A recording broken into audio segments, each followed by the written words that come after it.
예, 감사합니다. 우리 지난 주일 부활절 아침을 맞이했었습니다.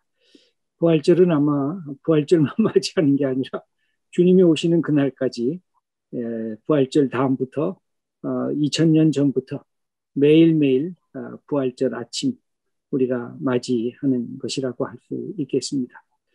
그래서 부활절 아침을 맞이했던 첫 예수님의 그 부활의 증인이었던 여인들이 마태복음 28장을 보면 두려움과 큰 기쁨으로 그렇게 예수님의 부활 이 증인이 되면서 남자 제자들에게 전도 증거한 것을 성경은 기록해 주고 있습니다. 그래서 부활절 아침이란 이 큰 기쁨의 아침이고 이 큰 기쁨을 우리가 평생 함께 누리면서 또 이웃들과 함께 나누면서 사는 것이 우리의 그 사명이라고 말할 수 있겠습니다. 특별히 이 기쁨에 대한 오늘 이 책의 제목이 기쁨입니다. 저는 그래서 이 우리 목사님이 어디에 계신가 봤더니 미국 필라델피아 기쁨의 교회 우리 담임 목회를 하고 계셔서 이게 여러 가지로 우리 목사님의 생애도 관통하고 있고 또 목사님이 목회하는 목회 현장에도 그런 귀한 기쁨에 충만한 목회 현장이 되겠구나 하는 생각을 하면서 오늘 저도 우리 박성일 목사님 처음 뵙게 됐습니다. 박 목사님 너무 반갑고 감사합니다. 네, 감사합니다. 네. 박 목사님은 13살 때 아까 말씀 들어보니까 13살 때 미국에 이민 가셔서 약 40여 년 동안 미국에서 사시면서 또 신학 공부하시고 또 이렇게 목회까지 하시게 됐습니다. 캘리포니아 웨스트민스터 신학교에서 종교학 석사를 하시고 또 목회학 석사 MDB를 하시고 그다음에 거기에서 조직신학 PhD를 하셨습니다. 제가 책 제목을 정확히 모르겠는데요. 한국인으로서는 최초로 C.S. 루이스의 신학 주제로 박사 논문을 쓰셔서 이것도 아주 특이한 아주 멋진 이력이라고 여겨집니다.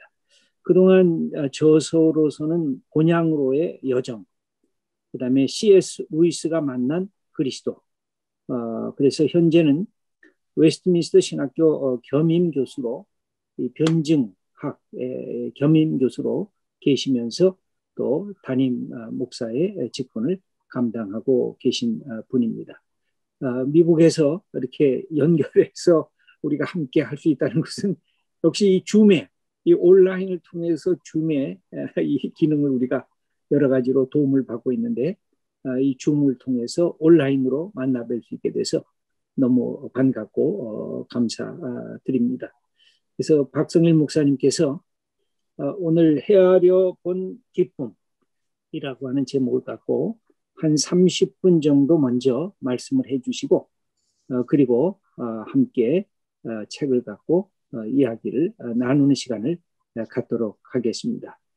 우리 박성일 목사님 우리 감사하고 환영하는 의미에 있어서 다 같이 한번 박수로 우리 환영을 하시고 우리 강의 시작하도록 하겠습니다. 감사합니다. 예. 네, 감사합니다. 우리 미목련이 주관하는 북토크에 초대해 주셔서 감사하고요. 저는 사실 이번에 우리 정선희 목사님 연락을 받기 전에는 미목련에 대해서 잘 몰랐는데 제가 모르는 게 아직 참 많구나라고 깨닫게 됐고요. 특별히 우리 이사장으로 섬기시는 김지철 목사님, 제가 그저 말씀만 많이 들었지만 뵙지 못했는데 오늘 이렇게 직접 온라인이지만 대면할 수 있게 돼서 너무너무 기쁘게 생각하고 또 우리 멀리 한국에 계신 분들과 동시간에 이렇게 서로 얼굴을 마주 보면서 이야기 나눌 수 있다는 자체가 또 팬데믹의 은총이 아닌가 생각을 합니다. 요즘은 이 줌이 진짜 아직까지는 굉장히 많이 사용되고 있는 상황인데 워낙 이제는 자주 쓰다 보니까 별로 불편함을 느끼지 못할 정도로 편해지지 않았나 그런 생각이 좀 드네요. 그 헤아려 본 기쁨이라는 책에 대해서 제가 일단 간단히 소개를 좀 드려야 되겠는데, 이 책을 저도 지금 받은 지가 그렇게 오래 안 됐고요. 저자임에도 불구하고 미국에 있다 보니까 뭐 날라오는데 시간이 좀 걸리고, 여기는 LA로 먼저 왔다가 저는 지금 필라델피아 지역에 있거든요. 또 다시 비행기를 태워가지고 이제 와야 되는데, 최근에 이제 받아서 책이 일단 좀 굉장히 이쁘게 나왔구나라는 그런 감사하는 마음이 좀 생겼습니다. 뭐 헤아려 본 기쁨이라는 제목 자체를 여러분들이 이제 C.S. 루이스의 책들을 조금 대해 보신 적이 있다면 이게 일종의 패러디구나라는 걸 느끼실 수 있을 거예요.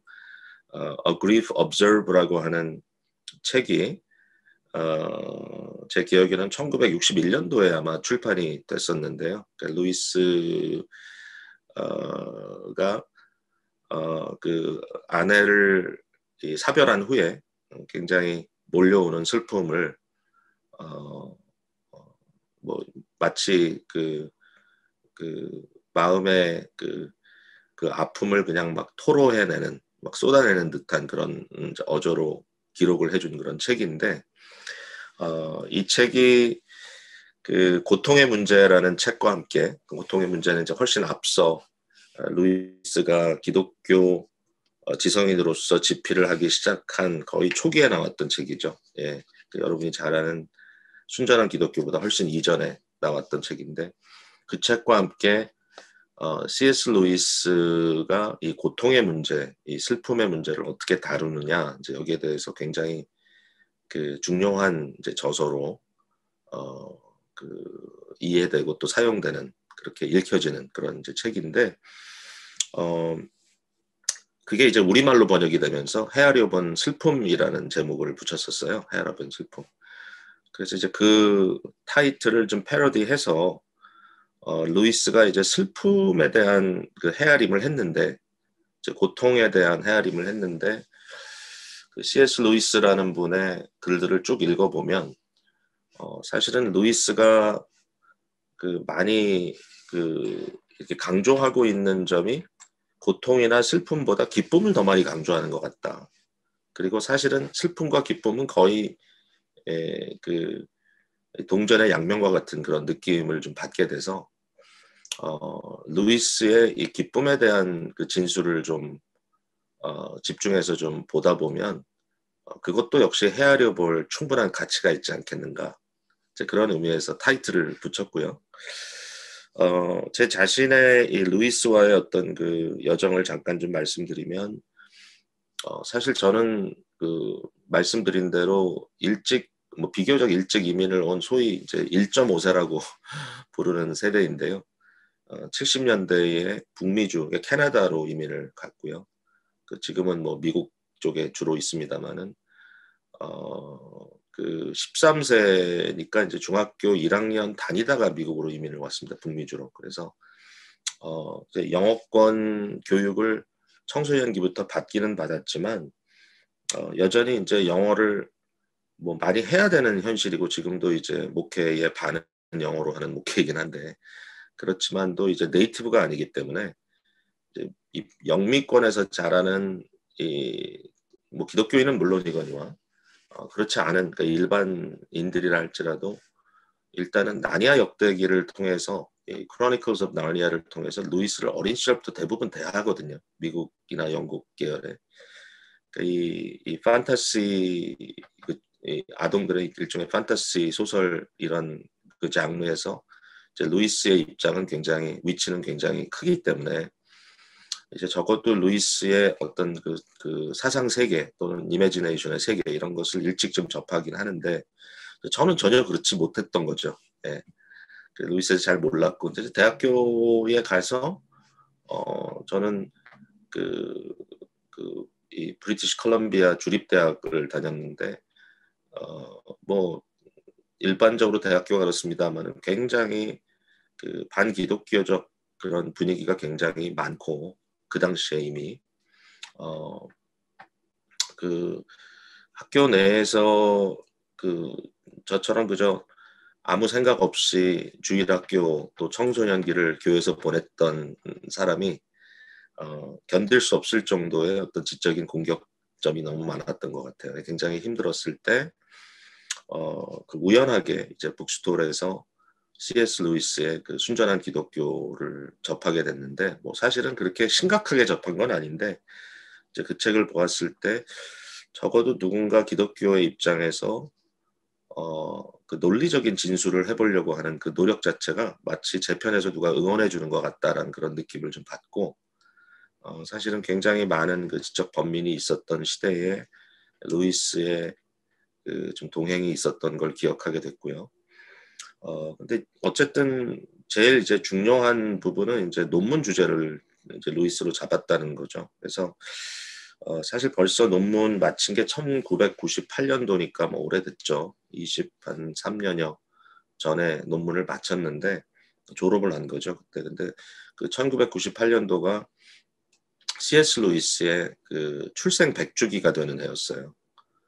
뭐 꼭 그걸 맞추려고 한 건 아닌데 굉장히 타이밍은 좋았던 것 같고 제가 C.S. 루이스의 신학적 사상을 좀 조직적으로 정리해서 논문을 썼습니다. 근데 이게 여러 가지로 아마 여러분들이 좀 의아하게 여기실 수도 있습니다. 혹시라도 이제 신학적인 배경을 아시는 분들은 일단은 제가 뭐 우리 목사님 소개하셨지만 이제 그 캘리포니아에 있는 웨스트민스터 신학교 당시 처음 시작할 때는 이제 분교로 시작했다가 지금은 이제 독립된 벌써 오래됐죠. 그래서 이제 에스컨디도라는 곳에 있는 신학교 지금은 한인 2세분이 거기 총장님이십니다. 굉장히 훌륭하신 그런 아주 요새 미국에 굉장히 센세이션을 일으키고 있는 분인데 저는 거기에서 이제 그 종교학 석사만 하고 필라델피아에 있는 이제 웨스트민스터의 소위 뭐 본교라고 해야 되나요? 그러니까 좀 가장 이제 처음에 시작된 그 신학교로 와서 이제 공부를 했는데 그 학교 자체가 신학적인 성격이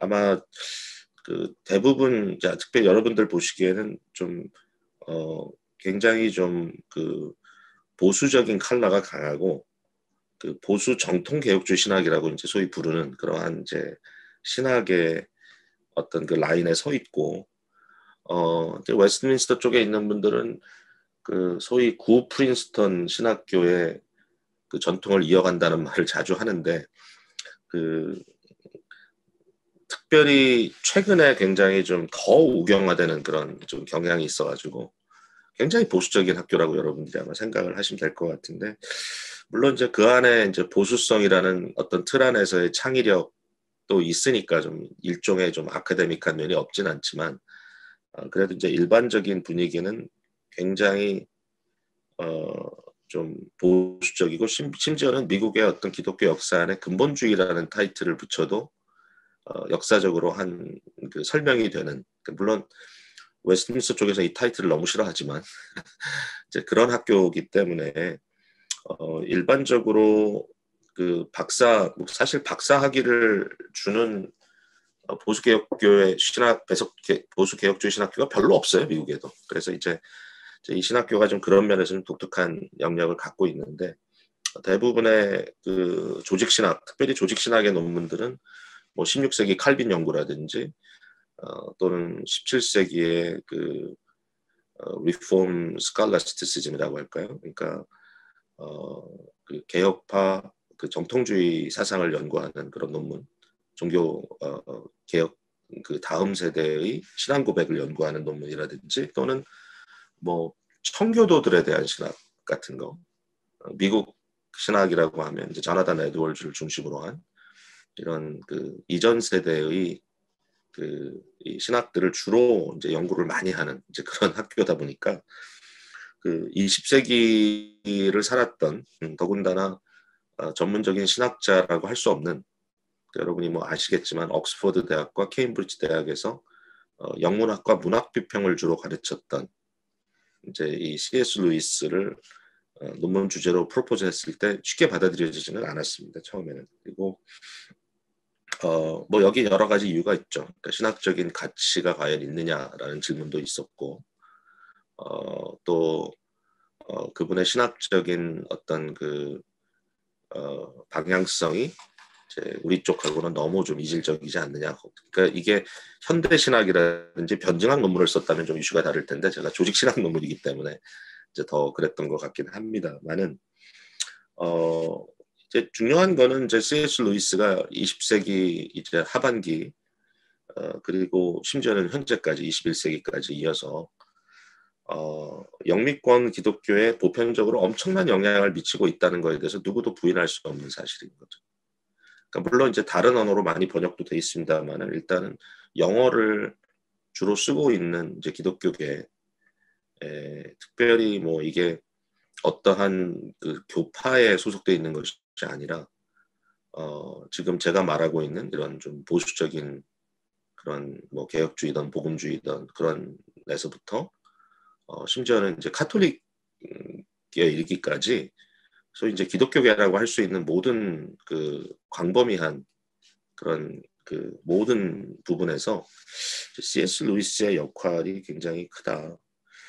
특별히 이제 말씀드렸던 1998년 루이스의 출생 100주기를 앞두고 그 당시에 루이스에 대한 많은 컨퍼런스가 열리고 루이스에 대한 연구 저서들이 이제 쏟아지기 시작했는데 그 당시에 그 서베이를 보면 신학자, 목회자, 평신도 할 것 없이 모든 카테고리에서 20세기에 가장 영향력이 있는 신학자나 또는 기독교 그 사상가가 누구냐라는 질문을 하면 거의 1위가 C.S. 루이스였던 거죠.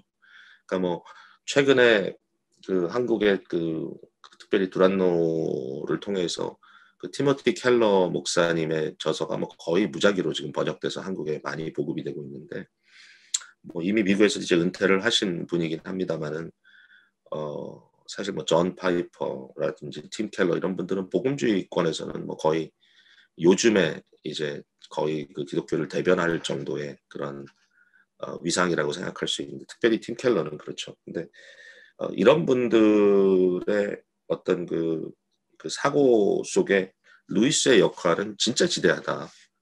그러니까 이분들은 C.S. 루이스에 대한 강의를 뭐 거의 전문인만큼 할 정도로 굉장히 깊이 연구하고 그 영향을 받았던 분들이라고 말할 수 있거든요. 그래서 어쨌든 그 뭐 제가 지금 시간 때문에 더 뭐 이 부분에 대한 얘기는 좀 할 필요가 없을 것 같은데 어쨌든 결론적으로 이제 제 논문 지도했던 이제 싱클레어 페거슨 교수님이나 뭐 에드거 교수님이나 이런 분들 입장에서는 우리 진영에서도 루이스에 대한 나름 근거 있는 학문적 평가를 내릴 때가 좀 된 것 같다. 이제 이게 그분들의 판단이었고 이제 저희 계획을 지지해주고 했습니다. 근데 말씀드린 대로 뭐 어린 시절부터 그 루이스의 그 이 글에 쭉 푹 빠져 있던 사람도 아니고 또 더군다나 이제 문학적 배경이 저는 거의 없었기 때문에 과연 루이스를 충분히 이해하고 논문을 쓸 수 있을까 많은 고민을 좀 했는데 지금도 저는 뭐 주로 이 방법을 쓰고 있습니다만은 그 논문을 지도해 주셨던 교수님께서 루이스를 너무 섣불리 판단하지 말고 어떤 신학적인 결론을 내리기보다는 그분의 신학적인 글들을 주해내듯이 풀어내는 글을 좀 쓰는 것을 우선시해라.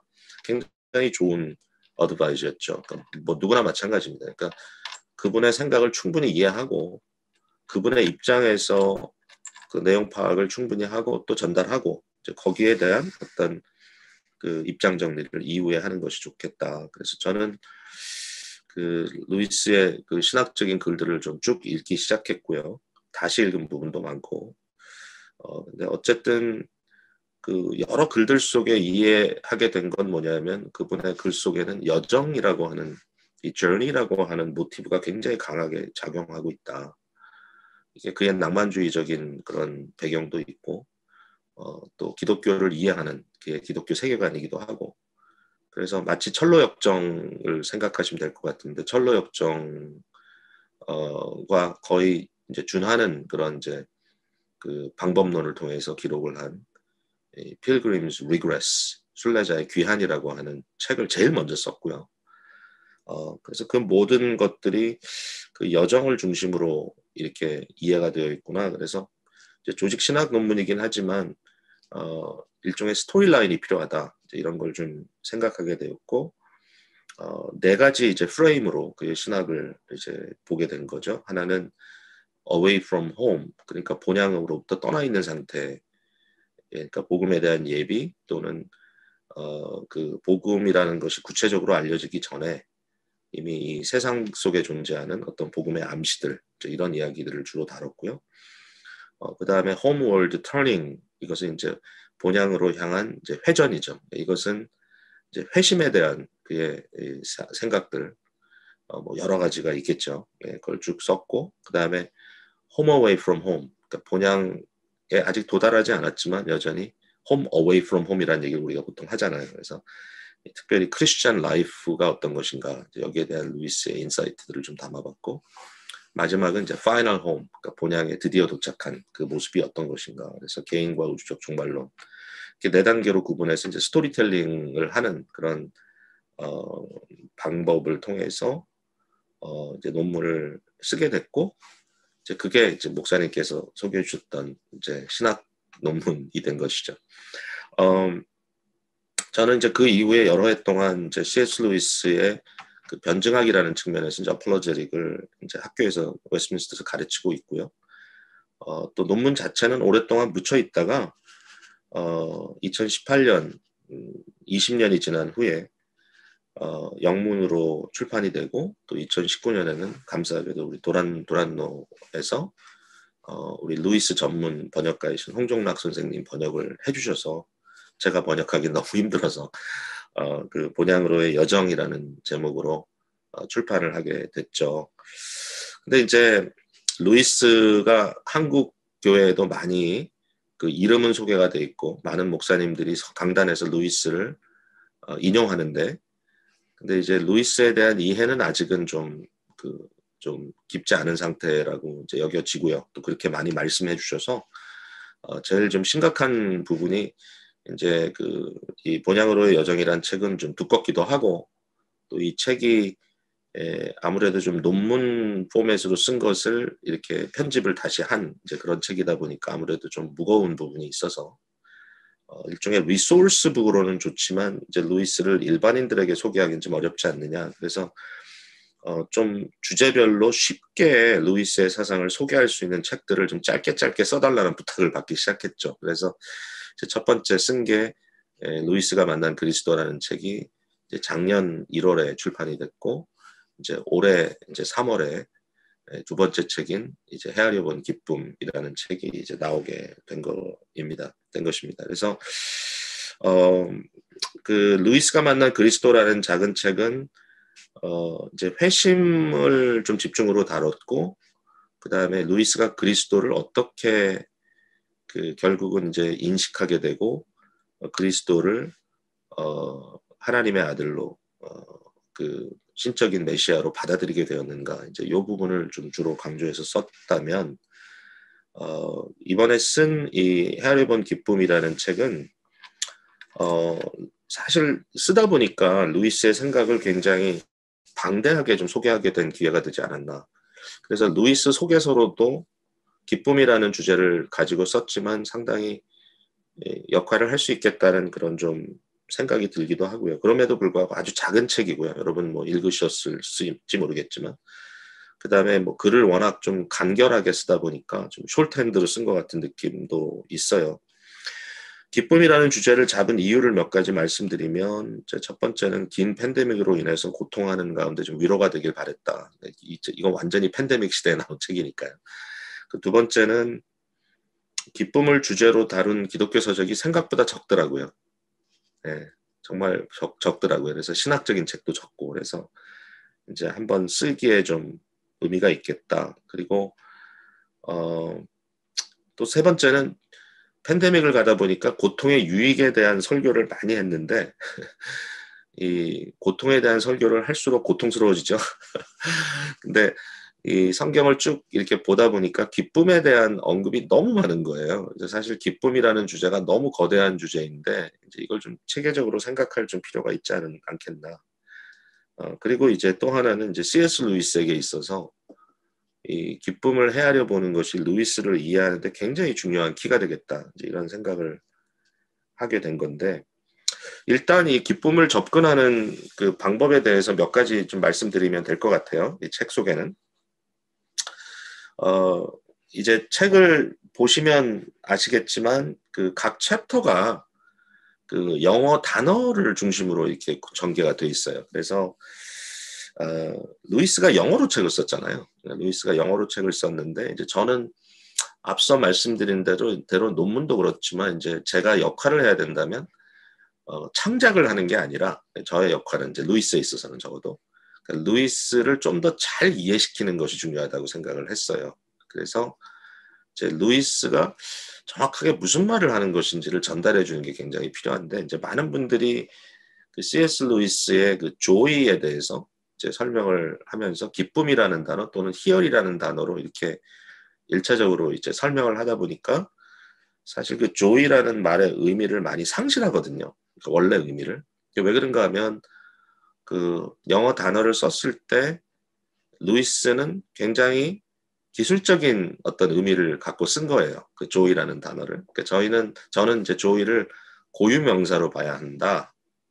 그러니까 이게 그냥 소문자 제의가 아니라 대문자 제의로 써야 하고, 그러니까 조이는 조이로. 그래서 이것은 그 낭만주의 시인 월즈워스의 그 소네트에서 나온 말이거든요. 그 surprise by joy, 이 조이의 놀람이라는 그 말 자체가 루이스의 언어가 아니라 월즈워스의 언어거든요. 그러니까 그걸 그대로 따왔는데 이게 단순히 기쁨이라는 뜻이 아닌 거예요. 우리가 일반적으로 말하는 기쁨이 아니고 이것은 이제 낭만주의 그 계열에서 많이 이제 통용되는 개념인데 일종의 실향감.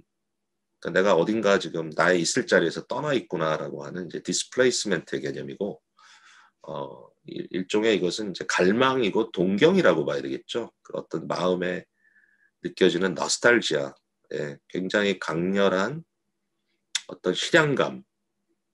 이것을 이제 독일 그 낭만주의자들은 제인주트라는 단어를 써서 설명을 했는데 똑같은 의미인 거죠. 그러니까 월즈워스는 이제 조이라는 말을 어떤 의미에서 쓰냐면은 그 서프라이즈 바이 조이라는 그 내용을 제가 여기 그 한 챕터에서 좀 설명을 합니다만은 그 딸이 4살에 죽었어요. 월즈워스 딸이. 그래서 이제 그 죽은 딸에 대한 그 애틋한 기억이 어느 날 갑자기 자기에게 마치 바람이 확 불듯이 돌아왔을 때 그 순간에 화들짝 놀란 거거든요. 그 딸에 대한 기억이. 근데 그 기억을 조이라고 이렇게 불렀습니다. 그 딸의 이름은 캐서린이었는데 그 조이라고 불렀을 때 그 말은 사실은 기쁘다는 말이 아니고요. 거기에 달콤함이 있죠, 물론. 달콤함은 뭐냐면 딸에 대한 그 따뜻한 기억, 애틋한 기억. 거기에 달콤함이 있지만 사실은 조이라는 것은 거기에서 끝나는 것이 아니라 심각한 아픔이죠. 예. 어마어마한 고통스러운 그 찔름이라고 그가 이제 설명하거든요. 그러니까 사실은 조이는 갈망이지 이게 기쁨이 아닌 거죠. 예. 이 정확한 의미를 갖고 우리가 얘기했을 때. 그래서 루이스가 저는 이제 이렇게 생각을 한 거죠. 루이스가 기쁨이라는 것을 우리가 일반적으로 말하는 기쁨이라는 의미를 부분적으로나마 담고 있는 그런 그 언어들을 어떻게 사용하고 있는가. 그래서 기쁨과 연관어들을 쭉 이렇게 찾아본 거고 거기에 여러 가지 다른 그 뉘앙스들이 있잖아요. 단어들마다. 그래서 그 단어들을 루이스 입장에서 특별히 그런 단어들을 통해서 루이스가 기독교 세계관 속에서 설명하고자 하는 그러한 것들을 조금씩 풀어낸 것을 이 책에 담았다. 여러분들이 생각하면 될 것 같고 그래서 말씀드린 대로 이제 조이는 갈망이라고 이제 번역을 했고 그 다음에 플레저는 말 그대로 이제 쾌락인데 이제 이것은 제가 즐거움이라는 단어로 설명을 했고요. 쾌락이라고 번역을 해도 되는데 이게 너무 그냥 딱 언뜻 들으면 약간 부정적인 그런 느낌이 있을 것 같아가지고 이제 즐거움이라는 말도 충분히 의미가 되니까 이렇게 번역을 했고 그 인조이멘트는 향유 그 다음에 뭐 쭉 보시면 알겠지만 심지어는 이제 그 테이스트라는 것도 여기 집어넣었어요. 왜냐하면 그 taste for the other이라는 개념이 굉장히 루이스에게 중요하기 때문에 이 타인을 인지할 수 있는 그런 어떤 능력, 이것을 테이스트, 맛이라고 설명을 했습니다. 타인의 맛. 그래서 이것을 저는 좀 풍미라는 말로 번역해. 이게 제일 많은 좀 언급이 있더라고요. 이게 풍미가 좀 의미가 잘 연결이 되나? 어쨌든 풍미라고 번역을 해봤고, 그 다음에 이제 그 예배자의 기쁨을 주로 의미하는 delight, delight는 굉장히 밝잖아요. 이것은 희열이라는 말로 번역을 해봤고, 거기에 연결되는 중요한 기쁨의 주제로 삼위일체 하나님을 설명하는 이 우주적 춤, 댄스, 이 댄스까지 이제 댄스를 마지막 이쪽에 클라이맥스 장으로 이렇게 집어넣습니다. 루이스의 기쁨 담론의 특징이 뭘까라고 했을 때 루이스의 기쁨 담론은 초월적이고 종말론적이다. 일단 그렇게 말씀을 좀 드리고 싶고요. 이것도 좀 풀어야 되겠죠. 간단히 말씀드리면 초월적이라는 말은 기쁨은 우리 안에 내재적인 그런 근원을 갖고 있는 것이 아니라 근원 자체가 삼위일체 하나님이고요. 그러니까 이 초월성은 이제 하나님이라는 의미에서 삼위일체 하나님 자체가 기쁨의 근원이다. 뭐 이런 이야기는 다른 신학자들도 했습니다. 20세기에 바르트라든지 발타자르라든지 이런 분들이 그 기쁨의 근원을 삼위일체론에서 찾는 이제 이런 것들을 볼 수 있는데 루이스가 그걸 강렬하게 해내고 있고요. 그 다음에 이제 종말론적이라는 것은 뭐냐면은 제가 이제 거의 맨 앞부분에 다룬 게 이제 천국, 헤븐이라는 이제 루이스의 의미인데 이게 우리가 죽어서 사후에 뭐 가는 어떤 영혼의 어떤 쉼터, 이게 뭐 헤븐 이 정도가 아니고 루이스의 헤븐은 사실은 현재적이죠. 근데 이게 근원 자체는 완성으로부터 오는 거죠. 그러니까 이미 완성된 그 하나님의 나라라고 할 수도 있고요. 물론 여러 가지 신학적인 언어를 쓸 수 있는데 이제 결국 그게 본향이고 그 본향으로부터 현재적인 삶은 모든 근거를 갖고 있는 것. 그러니까 현재 우리가 느끼는 이 기쁨, 이런 기쁨이라는 것이 어떤 의미의 우리가 느끼는 기쁨이라 할지라도 그것이 쾌락이라 할지라도 소위 말하는 어떤 느낌적인 기쁨이라 할지라도 그것이 가장 구체적인 기쁨이라면 이제 기쁨 자체는 사실은 궁극적으로 이 헤븐을 향한 것이다. 또 헤븐에서 떨어지는 것이다. 그래서 기쁨의 근거 자체를 이 종말에서 찾고 있다. 이게 굉장히 그 루이스를 이해하는데 중요한 포인트고요. 이제 그렇게 하는데 그렇다면 초월적이고 종말적인 기쁨을 이야기한다면 현세에 대해서는 일종의 좀 도피적인 거 아닌가. 제가 볼프 얘기를 좀 쓰고 있는데 볼프가 그런 좀 약간 그런 뉘앙스로 이 C.S. 루이스를 언급하거든요. 그러니까 너무 개인적이고 너무 개별적인 그런 어떤 그런 영적인 것만을 이야기하는 게 아닌가. 그러니까 볼프는 이 기쁨을 소망이라는 영역에서 이제 이해하면서 몰트만과 비슷하게 이게 이제 현세 속에서 변화의 동력으로 이렇게 많이 이야기를 하고 싶어 하는데 이제 루이스가 과연 그런 게 있느냐? 근데 사실은 저는 좀 오해라고 생각을 했어요. 왜냐하면 루이스가 말하는 종말적 또는 초월적 이 기쁨이라는 것은 도피적인 게 아닌 게 천국과 지옥의 이혼이라는 책에도 이제 결국 우리가 이해할 수밖에 없는 게 그게 사후 얘기를 하고 있는 게 아니거든요. 사실 현재 얘기를 하고 있는 것이지. 그러니까 다시 말해서 루이스는 삼위일체 하나님의 이 기쁨, 사랑, 심지어는 이 우주를 채우고 있는 어떤 그 웃음소리라고 할까요? 이 하나님의 댄스가 현세 속에서 충분히 누려지는 거죠. 우리 이미. 그 다음에 이제 종말이라는 것도 이미 현세 속에 이 소급적으로 역사를 하기 때문에 우리가 말하는 하나님 나라의 이중적 구조라고 할까요? already and not yet, 이미 아직도 이 구조 속에 임의의 영역이 굉장히 강한 거예요. 그래서 루이스가 이 기쁨을 엄청나게 긍정적으로 해석을 하는 거예요. 엄청나게 긍정적으로. 심지어는 쾌락의 측면에서 제가 한 가지 소개를 드리면 쾌락이 다 좋은 쾌락은 아니지 않느냐, 나쁜 쾌락도 있지 않느냐.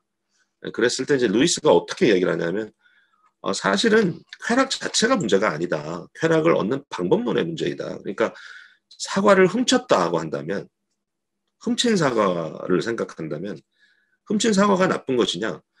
사과는 좋은 것이다. 사과의 단맛은 그 사과를 이렇게 입에 물었을 때 느끼는 그 단맛은 여전히 어떤 종말적 레퍼런스를 갖고 있는 그 정당한 것이다. 단 문제가 무엇이냐? 훔쳤다는 게 문제다. 이렇게 이제 이 생각을 하는 거죠. 그러면서 이제 어떤 얘기까지 하냐면, 그러니까 사과를 그냥 훔쳤다는 게 단순히 어떤 훔침의 문제가 아니라 이 사과의 이 달콤한 맛, 이 어떤 그 자체가 가지고 있는 초월적 의미를 생각한다면 결국은 사과를 훔친 것은 훔치는 것으로 끝난 게 아니라 신성모독이다. 이렇게까지 이제 얘기를 하는 거예요. 왜냐하면 그 안에 어떤 하나님의 빛이 비치고 있다고는 보기 때문에. 그러니까 이 정도까지 그 긍정적인 어떤 그 기쁨에 대한 개념을 설명하고 있고요. 목사님, 시간을 언제든지 끊어주셔도 돼요. 제가 한 5분 더 쓸까요? 네네네. 그 많은 분들이 굉장히 좀 좋은 반응을 주신 부분이 이제 그 향유의 부분인데요. 인조이멘트. 그러니까 그 우리 속의 기쁨이라는 것을 이야기할 때 사실은 이제 루이스가 굉장히 강조하는 게 뭐냐면 기쁨 자체를 초점을 맞추게 되면 기쁨을 상실하게 되고 더 중요한 것은 그 기쁨이 오는 근원인 대상을 포커스해야 된다. 이거는 루이스의 그 어떤 그 방법론, 그 인지론 방법론이 굉장히 중요한 부분인데, 예를 들어서, 뭐 이런 거죠. 내가 지금 그 사랑하는 애인과 함께 포옹을 하고 있다고 이제 여러분 상상을 해보십시오. 상상하지 할 필요 없네요. 여러분 결혼하셨으면 아내와 남편과 포옹을 한다고 하면 그 순간에 느껴지는 어떤 그 강렬한 어떤 로맨스를 느꼈다고 생각을 해보십시오. 그러면 만약에 내가 느끼고 있는 그 어떤 로맨틱 필링을 이게 뭐지? 하고 거기에 집중하는 순간에 어떤 일이 벌어지죠? 그 필링이 사라지죠. 그러니까 그 필링은 어디서 오는 건가 하면은 사실은 사랑하는 대상에게 초점을 맞췄을 때, 대상에 대한 집중을 했을 때 흘러나오는 결과로서의 이 느낌이잖아요. 그러니까 이 향유라는 것은 절대로 그 느낌 자체가 근원이 아닌 거죠. 그러니까 진정한 향유는 대상이 있는 거죠. 대상을 즐기는 거죠. 그래서 뭐 이렇게도 표현할 수 있죠. 뭐 코미디 프로그램을 보는데 뭐 정말 너무 웃겨가지고 그 정말 막 너무너무 막 통쾌하게 웃었는데 생각해 보니까 뭐가 도대체 웃긴 거지? 도대체 내가 왜 이렇게 웃었지? 라고 질문을 하기 시작하면 그 순간에 웃겼던 그 느낌은 사라져 버리죠. 그러니까 웃김이 분석되는 순간, 그 느낌이 분석되는 순간 느낌 자체가 없어지잖아요. 사실은 느낌이 대상이 돼버리니까 그 다음부터 느낌을 분석하는 또 다른 느낌이 찾아오겠죠. 그래서 이 향유의 개념을 생각할 때 사실 기쁨의 굉장히 중요한 포인트는 대상인 거죠. 대상. 그러니까 그가 이제 예배를 이야기할 때도 딜라이트를 이야기할 때도 결국은 진정한 예배는 그 하나님 대상에 대한 이 초점인 거죠, 결국은. 그리고 그 하나님을 향유할 때, 그 하나님을 누릴 때, 그 하나님으로 인한 기쁨이 우리 속에 채워지고 하나님을 찬양할 때 그 자체가 사실은 그 기쁨, 딜라이트의 완성이 되는 거죠. 뭐 이런 식의 이제 전개가 이제 굉장히 많고요. 그리고 이 그 천국과 지옥을 구분을 하자면 천국은 가장 실제적인 것이고 객관적인 것이고 이 루이스는 굉장히 중요합니다. 천국은 굉장히 썰리답니다. 반면에 지옥은 좀 뭐랄까 주관적인 면이 강하고 일종의 state of mind. 그렇다고 지옥이 없다고 보는 건 아니에요. 루이스는 지옥이 논리적으로 필요하고 타당하다. 왜냐하면 끝까지 하나님을 거부하는 자들을 억지로 천국에 들여놓을 수는 없다. 천국의 문은 안에서부터 잠겼다. 뭐 이런 얘기를 하잖아요. 그러니까 굉장히 좀 재밌는데 그러나 변증적으로는 상당히 파워풀한 부분이긴 해요. 이 부분이. 근데 어쨌든 그 지옥의 문제는 자기중심성, 자기사랑. 자기사랑이라는 건 사실 사랑이 아니고요. 자기사랑이라는 것은 결국 그 어떤 자기 속에 일어나는 느낌들에 대한 집착을 하는 것이고 반면에 천국이라는 것은 너무너무 객관적이고 너무너무 썰릿하고 고체적이고 너무 실제적이고 너무 이 자꾸 제가 똑같은 말을 반복하네요. 이 실제 리얼리티라는 거죠. 그러니까 현세 속에도 진정한 리얼리티는 천국에 속한 것이다 라고 그가 이야기할 정도. 그래서 이런 어떤 하나님을 진정한 객관자로 인정하고 그분을 향유하는 것. 심지어는 이런 얘기를 그가 해요. 내가 천국에 있느냐 없느냐보다 더 중요한 것은 천국이 실제로 존재한다는 것이다. 제가 이런 표현을 써봤어요. 내가 구원받는 것보다 더 중요한 것은 나의 구원자이신 하나님이 존재한다는 사실이다. 이게 좀 배부른 얘기 같지만 아니 구원받는 게 중요하지 구원 이게 중요.